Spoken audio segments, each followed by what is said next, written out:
needs to be dirt left behind. You mentioned the landscaper next door, Brett, and I think it's a great example where Yeah, it's convenient, right? They dump the materials they need on your block, and then obviously use all that they need out of that, and there might be a little bit left over, and then you happen to spot the landscaper there, and you say, "Oh, mate, you got to get rid of that off my block," and all they do is just flatten it out. They make it look like it's gone, but yeah, it's now it's 100 mil of gravel over a quarter of your block. yeah, Like, correct.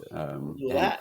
the bark is the prime example, because they'll dump a trailer load of bark, and it's quite often that black or funny coloured bark, and then they won't use it all. They'll just leave it there. Now all Yeah, of a sudden you've got to deal with bark, which is it's impossible to get rid of because you can't put it with clean fill soil.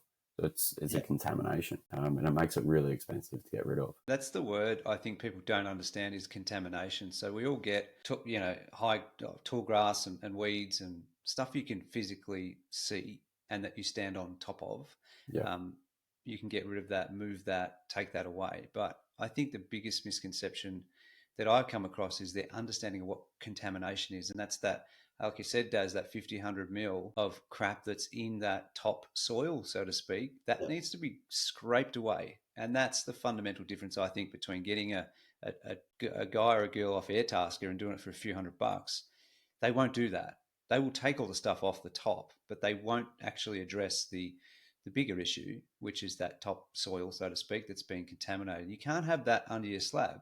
That's why a builder will say, no, no, not good enough. You've got to go back. It looks clear and then to the naked eye, but that's what we find. And then clients get frustrated with us when we're saying sorry, but the builder's knocked it back. And here's why. They're like, well, you should have told me that. Right? Well, we did tell you that. It's written in your quote. Here's what to do, how to do it. yeah, It's very common that that sort of stuff happens. So yeah. yeah, The contaminated dirt or rubbish or whatever you want to call it on the block of land, that is the real expensive stuff. So if it's got rock in there, got bark in there, it's got cut-offs from wiring from the electrician, it's got a bit of gyp rock from the guy that did the plastering inside the house next door, it's got broken roof tiles.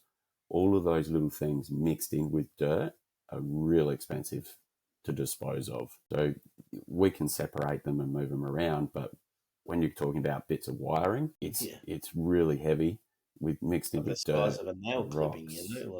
like Like, some.